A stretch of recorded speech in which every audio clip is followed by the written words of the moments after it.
On page 17, we're going to start studying continuity and then relate that definition back to limits. Your homework tonight is page 19 and 20. Top of page 17, a function is continuous if at a certain x value, the limit at that x value exists, meaning one unique y value from the left and right. Second, so all of these conditions must be met. The first was the limit exists. The second is f is defined at a unique y value. That means there is a closed dot somewhere at that x value. And third condition is both the answer to the limit and the answer to what happens if we are at x, meaning looking for that closed dot. If the closed dot is the same as the limit, then we say that a function is continuous. If a function f is not continuous at a, we use the word discontinuous, or we say f has discontinuity at that x value. So pause here and take down these notes when you're ready. Considering graphs A, B, and C. If we consider these three graphs, we can see three different scenarios. In the first scenario, we have a function that, as from the left and right, we're approaching the x value of a. As we go from the left and the right, not only do we have one y value that's the same left and right, at that y value for the limit, there is a closed dot. So if you look below under the word bank, we can say f is continuous at x equals a. In graph B, when we approach from the left and right at point A, following along the curve, this time there is an open circle. Even though there's an open circle, the limit exists. However, since when we have that limit approaching from the left and right across, along the curve, since we are not approaching the closed dot, which is above the open dot, then we say for graph B, below the word bank, that graph is discontinuous because the limit answer is not the same as if we plugged a into the function and got a y value. Graph C is also discontinuous, but this time there's a different reason. This reason is that the limit does not exist. There is a value if we plug a into the function that results in a y value, but as we approach and trace our fingers or pencils along the graph left and right, we do not approach the same y value, so the limit does not exist. That kind of discontinuity is called jump discontinuity. The graph B, where it's discontinuous because the limit does not equal the same as if we evaluated at value a for x and got that unique y value. Because they're not equal, we call that kind of discontinuity removable, because the discontinuity can be removed. It can be fixed, meaning we can plug that hole and make our function continuous. So let's see how to do that in example A. First of all, I would like you to pause the video again, and I'd like you to write down these instructions I wrote in purple for how to solve for that discontinuity. So basically, it's telling you it's discontinuous, but our goal is to use algebra to make this function continuous. After hitting pause, step 1, find where the values overlap. Well, if you look at the subdomain, that's what this is. The first function has x less than 1. The second function has x greater or equal to 1. So the overlap is happening at x equals 1. Second step is to set the sub-functions equal. These are the sub-functions. So I've got ax squared minus 1 equals x. Step C, plug in that x value where there's overlap. Well, we saw from A that overlap was at 1. So at x equals 1, I have a times 1 squared minus 1 equals 1. So then I have a squared equals 1. Oh, I'm sorry. If I add, I need to back up. Hold on a second. Okay, so this is what I've got after I plug x equals 1. 1 squared is 1. A times 1 is a, minus 1 equals 1. So a equals 2. So it says find the value of a that makes f continuous everywhere. That value is a equals 2. Now, if you look at step D below, it says solve for a and then b. This value only, piecewise function only has one variable we have to solve for. On the next page, we will look at piecewise functions that have more than one variable. They'll have an a and b, but not on number 2. So step 1, find the overlap. The overlap is at 1. Step 2, set the equations equal. Negative 2x plus a equals ln x. Step 3, plug in where the overlap is. The overlap is at x equals 1. So negative 2 times 1 plus a equals ln of 1. Simplify the left, negative 2 plus a. Simplify the right. This question asks, what power do I have to raise e to get 1 as an answer? Well, that exponent is going to be 0. So our a value in number 2 is a equals 2.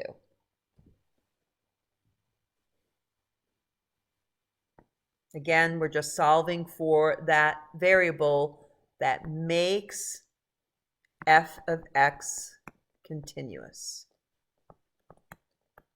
Now we look at 3, and now I can see not only an a, but a b. So this is where we're going to have to do what's called a system of equations. So our last, our previous page gave the 4 steps A through D, and we stopped at find B. Well, in order to find both A and B that makes our f of x continuous, is we're going to have to use a system of equations. A system of equations means I'm going to have more than one equation, and so I'm going to have to basically set these equations up separately. So one of the overlaps is at 2. The other overlap between values is at negative 4. So I'm going to have one set of equations that is ax plus b equals 3.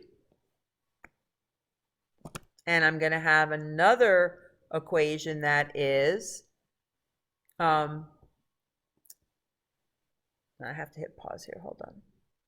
Okay, so continuing where we left off. So I'm going to have ax plus b equals 3, and then I'm going to have ax plus b equals negative 3.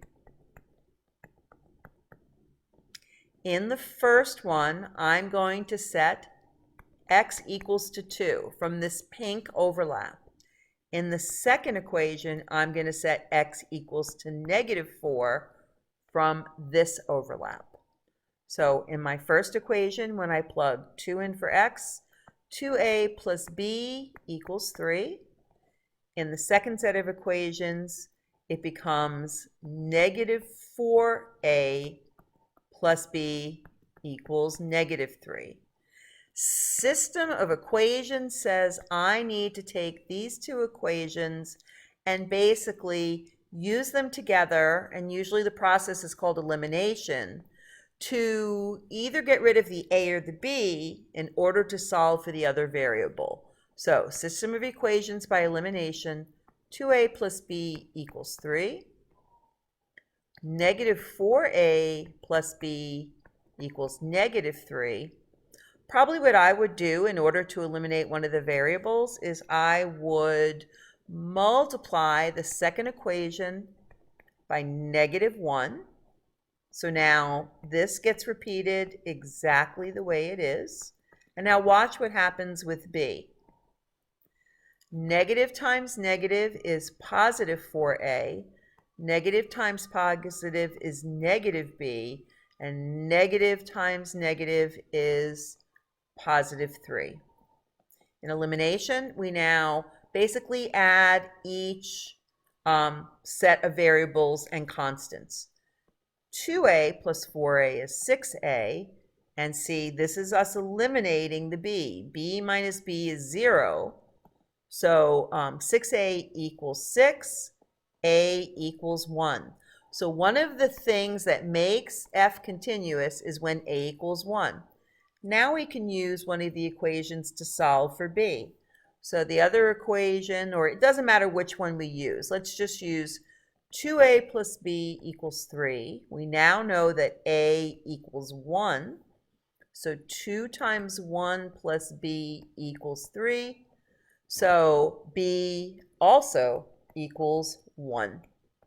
Both of these values, a and b, make f continuous.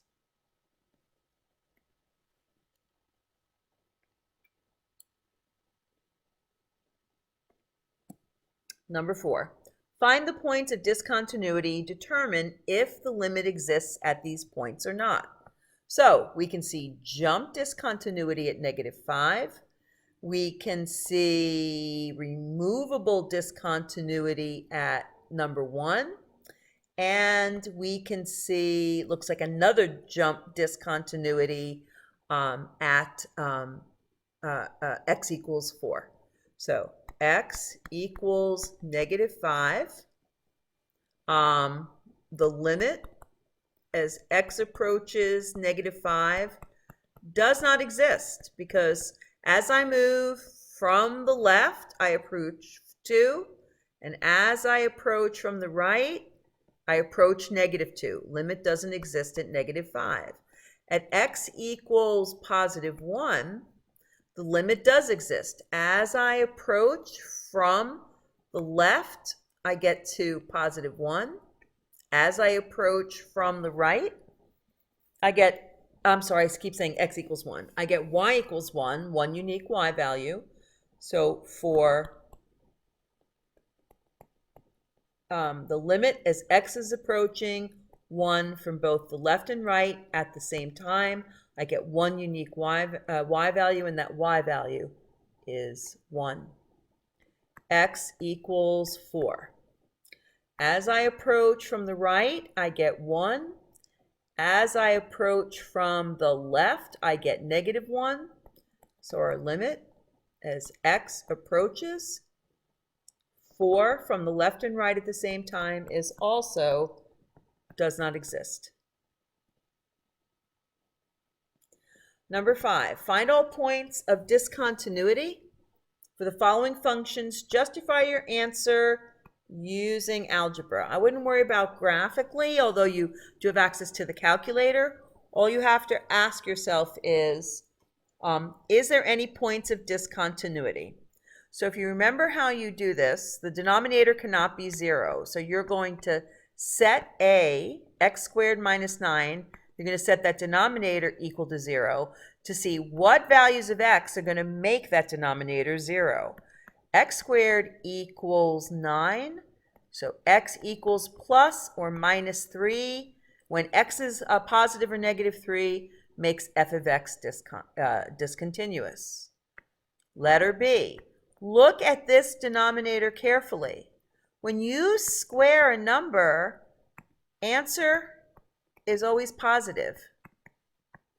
If the answer is always positive, then you're never going to get 0 as a denominator. So you're never going to divide by 0. So there are no points of discontinuity for this function. So rather than say none, basically you would just say this function is already continuous. Last one. I have x squared plus 7x plus 2. Well, that's not factorable, so you're going to have to use your old friend, the quadratic formula. Negative b, or opposite b, plus minus square root of b squared minus 4ac all over 2a. You're going to label the number you don't see in front of x squared as 1, because that's what's there that you don't see. B is positive 7, C is 2. So to find the two x values that make the denominator 0, you're going to say opposite b, it's positive, so in the quadratic formula it's negative. Plus minus represents two different solutions for the quadratic. And then b squared is going to be 7 squared minus 4 times 1 times 2 all over 2 times 1. X equals negative 7 plus minus square root of 49 minus 8, because 7 squared is 49, minus 4 times 2 is 8, is 41, and 2 times 1 is 2. So the two solutions that make this one, make letter C discontinuous is this answer to your quadratic formula. Remember, you're to attempt the problems on page 19 and 20 for homework, and I will see you tomorrow.